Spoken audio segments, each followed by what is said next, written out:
groups. That's just video, but that's fine. Women went off together in groups, and we, helped each other deliver babies. Yes, absolutely. Absolutely. It's just kind of hard sometimes to get hands up in there when you're the one who's doing the birthing. So you mentioned how we are built. And can you say a little bit more about that specifically? Because I think that's really an interesting thing. I'm a nurse, and I recall in nursing school discussion about the birth canal and the shape of the pelvic opening and all this, and that in African American women it tended to be a little more narrow. Is that correct or not? I can't speak to that. I don't know if it's a little bit more narrow or not, but what I do know is that,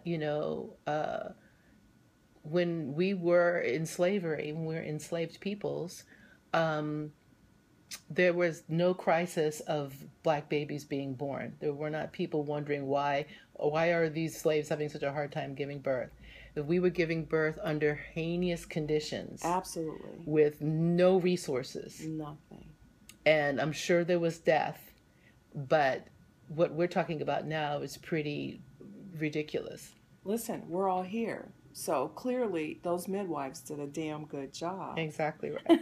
Exactly right. Because we're all here. I mean, we're not just here. We didn't become extinct. I mean, a lot of Native Americans did. I mean, because of disease and other issues. They were killed off before they could replace themselves. Correct. Poor angels. So, so clearly we were actually doing a little bit better, I guess, in some ways. Well, we were holding our own, and our babies were being born under really heinous circumstances.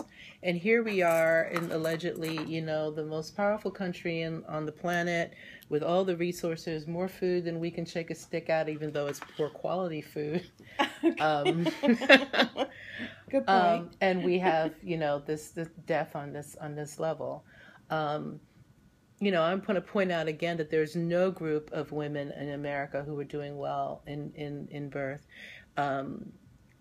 And part of the problem part of the challenge for that and the reason for it is because unlike other industrialized countries, women in America are going to surgeons for birth. Right. When people don't understand, I had a conversation actually with a cab driver the other day and mentioned to him that an OB is a surgeon. And he was like, no, they're not. Like, they certainly are. They certainly are. Take a look at their diploma. That's correct. Okay, so it's a surgical specialty. And in other countries, midwives and doctors are colleagues. Correct. They work together. They're on equal par with one another. Yes. And they confer with one another. And if a surgeon is needed, the surgeon is called in to do their gifted work. I mean, because it's not about being anti-medicine. That would be foolish. Medicine has its place, and its place is sublime, when it's done appropriately. Correct. But when we take medicine and we make it the wholesale treatment for all women, no matter what, that's when we run into problems. Just a little too much, like, intervention on the Western medicine end of things. Way too much, because birth is a very low-tech experience. Absolutely. Birth is emotional, spiritual, it's sensual. We don't talk about that enough, that it can be sensual, bringing couples close together. Yeah. It's sensual, and it's a gift to the community, this new life, this new spirit coming in to play its part in the community. Oh, yes. But, and it doesn't really, but what it needs is the woman to have basic resources in place. And what are those basic resources? A roof over her head. Okay. That the roof doesn't leak. Right. It would be great if we made choices in our lives where we have a partner who's with us, who's looking forward to the birth. Exactly. Yes.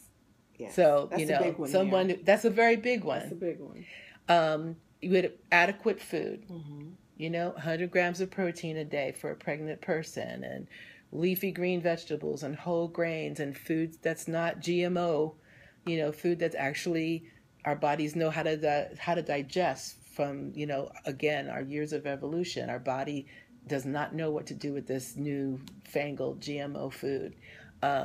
But the food that our body was built to digest, and time, yes, and courage, because it's challenging to birth human beings. Human beings are challenging spirits, and their birth process is a challenging process. Yes, yes. And more and more, we're getting information about how it's really important. Neurologists are giving us interesting information about the fact that if a woman gives birth consciously, so if she has a baby without an epidural or any kind of spinal blocker, there's a whole section of her brain, a whole region of her brain that is activated by the birth process that does not get activated otherwise. Wow. Now, for me, that to me is the opening of the third eye. Like her mom has a third eye, and she knows if something's up with her kid, and she has that sixth sense. Right. That is like my old wives' tale wisdom tells me that that's what that is. And in the practical aspect, in the real world aspect, I'm wondering about the correlation between that sense not being opened and postpartum depression. Wow. And like there are mothers who don't feel that that's their baby, who have a very medicated experience and don't feel connected and don't feel attached. No bonding. Yeah. Because that part of her being hasn't been turned on. Well, this is a revelation to me because with all of my experience in nursing, I have yet to hear this. What Neurologists are giving us some really beautiful information nowadays. Yeah. I've been enjoying really reading what they have to say, and I love them because they have no skin in the game. They're a completely separate. There's no dog. Group. They're not making any money off of this opinion or not. They're just telling us what they have been seeing, and what they've been seeing is that all of the things that kind of get taken for granted in our modern world and in the hospital. The skin-to-skin time, the time that babies spend staring into their mother's eyes. Right. All of that is sweet and charming, but then when you hook that mama and that baby up to a brainwave machine, you see all this incredible activity going on. Wow. Baby bonding with mother, mother bonding with baby, mama's body getting the information that, it's time to make, this is my child. This is my child for whom I would die. Baby. Right. Pituitary talks to the breast. Time to make some milk for this baby. The womb needs to involute and heal. All of that is happening because mother's staring into baby's eyes, baby's nuzzling at mother's breast. Wow, yeah. So these things are incredibly important. How do we get dad in that? Well, it's interesting. Or do we? I don't know. Dad is there. Or should I say partner? Dad or partner is there, and in that early moment, it's about both of them becoming parents, and it's about the partner being secure enough to allow this bond to take place, and to not feel jealous of it and not to feel negated in it, because right in that first moment, this first love affair really has to get started really well. I like that, love affair. It is. Yes, it is. It is. And the dad or partner instigates that. First of all, in a heterosexual couple, the dad, thank you. There wouldn't be a baby without your assistance. Right. Let's get that So we're clear. grateful for that. We're totally grateful for that. And it doesn't mean that dad shouldn't get in there and get his snuggles on too. That's right. Because that same love and that same beautiful bond and the family love affair includes dad and partner. But that primary connection, that primary bond is the bond between mother and child that then extrapolates into all the other bonds that the baby has. Pretty much with all other people on the planet. Interesting. For its walk. Interesting. Okay? Mama is the first bond. Daddy or partner is the second bond. We have to get away from thinking that, what's more important? No. They're equally important. Children go through stages. There's stages of development where little girls and their daddy, that's the bee's knees, and then, little boys and their mamas. I mean, the energy flows back and forth, and we should not be jealous of these stages. We should just see them and watch them and let them expand and give them the space and time. because that's helping to build a balanced child. It's helping to build a balanced human being. Can I ask you one thing here? Sure you can. Because that really intrigued me, what you said about postpartum depression, because so many women suffer from postpartum depression. Lots of them. And they may not have ever had a diagnosis of any type of depression prior to birth.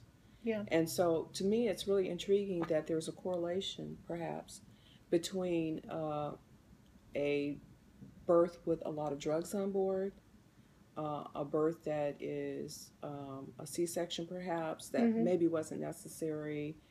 Or even if it was. A lot of those interventions that we do in the Western world predispose women to postpartum depression? Could. I mean, you can't never say definitely because it's on a case-by-case basis. But statistically. Because statistically, if a woman's had a lot of medications and interventions, you want to keep an eye on her. If she had a C-section, especially if it was a traumatic experience. Or even if it was a life-saving experience, but she didn't want that. But we do have to take a good look at the medications because of what the medications do. And folks need to think, oh, it's just a painkiller. What you're actually doing is you're cutting off the central nervous system. Yeah. You're halting the central nervous system. So you're cutting out not just the unpleasant feelings, but all feelings. Wow, yes. That's what's happening when and so of course you need that if you're having surgery. But it's important to consider whether you want to do that when you're having the birth. As I said earlier, there is a sensuous part of birth. Some women even report having orgasms during birth. Well, let's talk a little bit about that, because we don't get to talk much about that. We should talk about that. And so I'm saying that, there's such a big play. Patriarchy really plays up the pain. And for some women, labor is indeed painful. Depends on the baby's positioning and other things. But having a skilled caregiver can also help you manage that. Say you're having a posterior baby, a doula or a midwife can help the baby turn. Right. Once the baby turns, the intensity of pain may reduce or go away altogether. Yes. So I always say, give it an opportunity. If you're having a hospital birth, please have a doula. And please have, the goal mark standard is a home birth with a qualified midwife. Absolutely. And have somebody who's the midwife and the doula, they really are the coaches around natural birth. They know what is natural and expected. Yes, we'll get back to that. Okay. And surgeons are trained for the worst case scenario. Exactly, yes.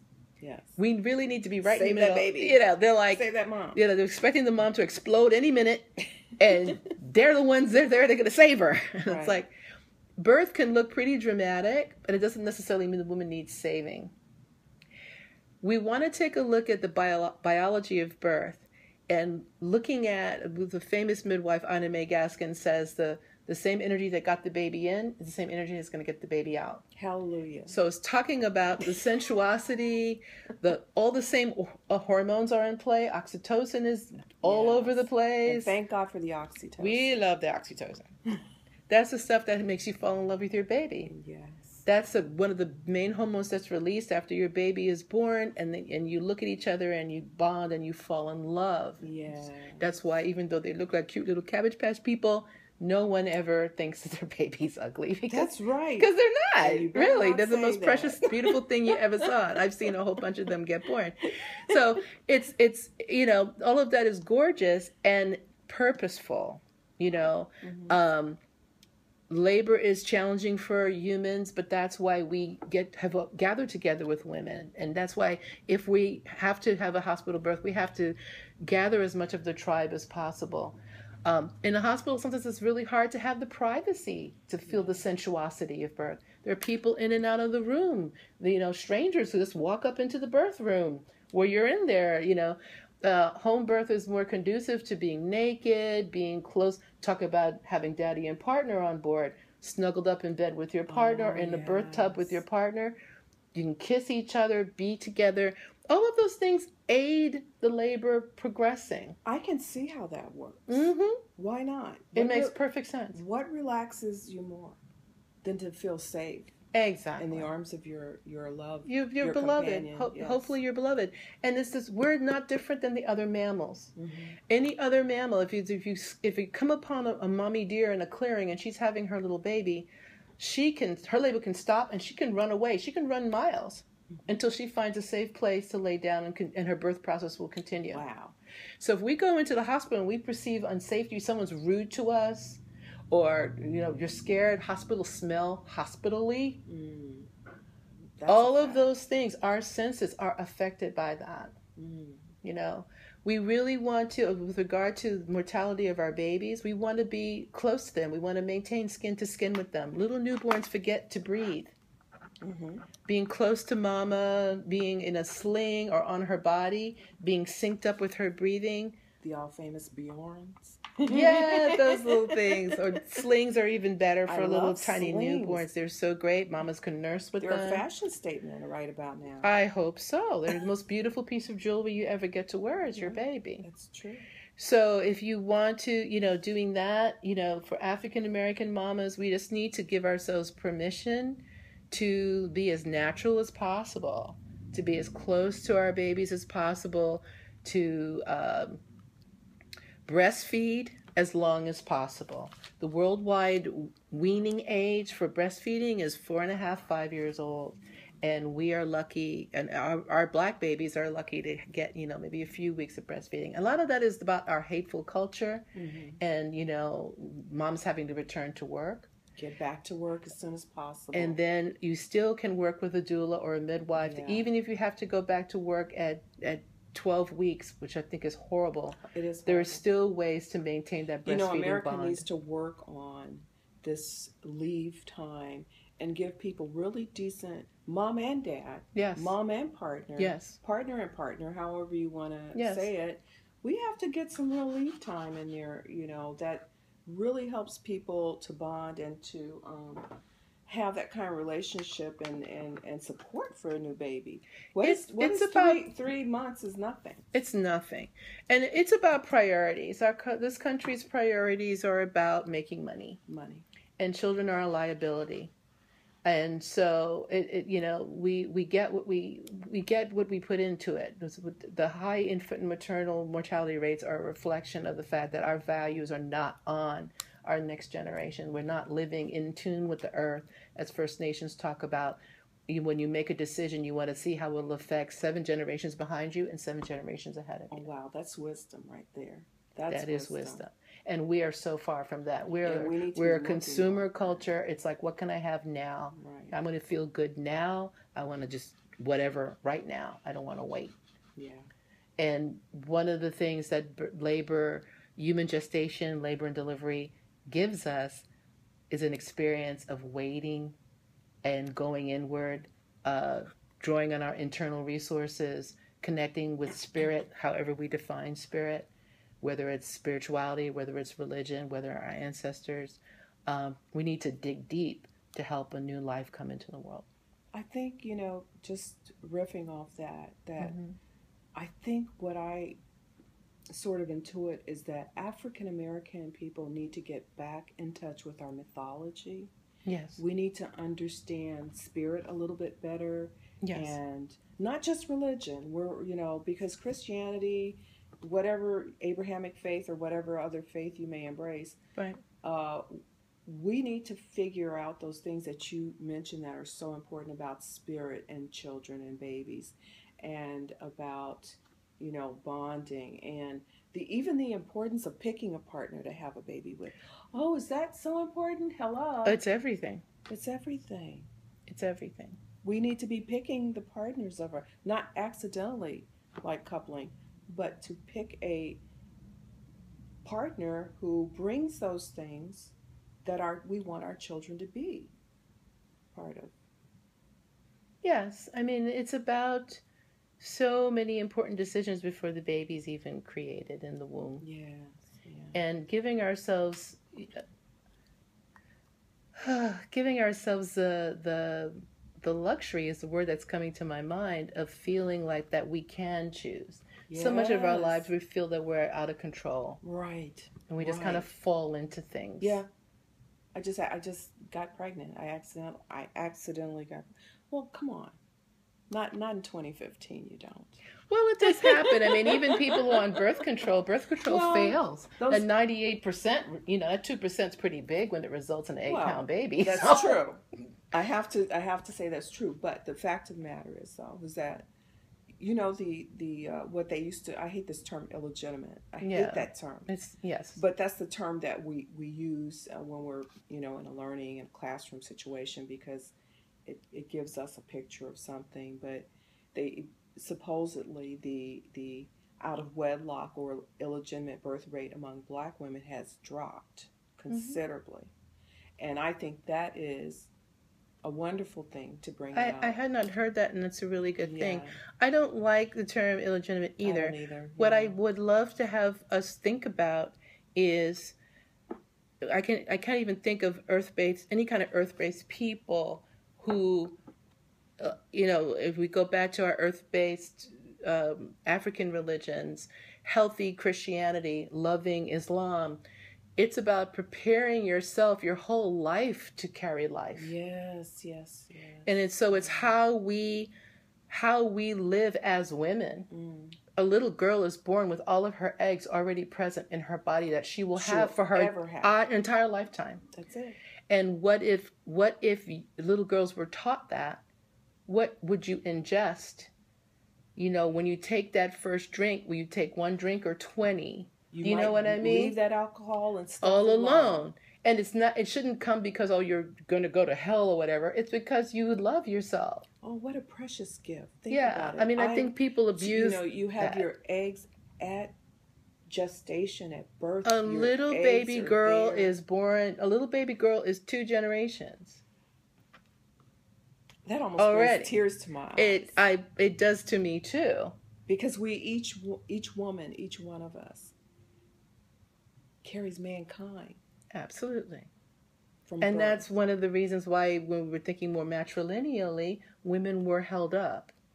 They were. Because older humanity, more ancient humanity, understood that better. And now it's become this silly fight between male and female, who's going to be on top or who's the boss. So if you revere the female, are you putting down the male? Of course not. No. Of course not. But we do want to recognize the importance, especially when we're talking about baby making, having, and mothering. Absolutely. That, and talking about how we raise our little girls and raise our little boys to love and respect themselves too. That's correct. Yes. For little girls, what if little girls really understood that about themselves? Their period is not a curse. Their period is a blessing. It's a blessing. It's a monthly reminder of who she is and that she's a human on this earth, and in a way that perhaps helps her to be a bit more grounded than a young man whose reminders come in more sporadic ways. Right. Her reminders come from within her body. Yes. The reminders of her mortality comes from the fact that she can give birth. Absolutely.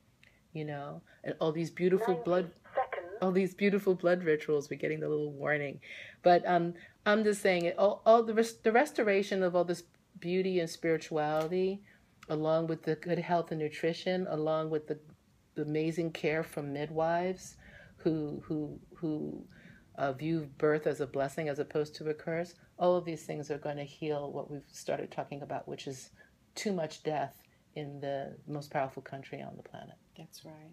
And that Black women will get the benefit of having a birth experience that is worth having. And it's will not help traumatizing. And will make them powerful. It adds. We're already powerful to have survived slavery. We are the ones who came from the ones who survived. Yes. So that's amazing in and of itself. And then these other life experiences can make us even more powerful, and give gifts to ourselves, to our communities, to our children, and to folks who we will never see their faces, but they're connected to us by blood and bone. Wow. This is so deep. I wish we had an hour to talk.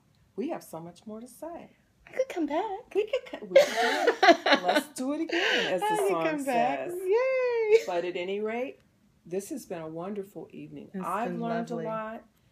I have been energized to really, bring Black midwifery back. Black people Black women, families using midwives, and I think we're done.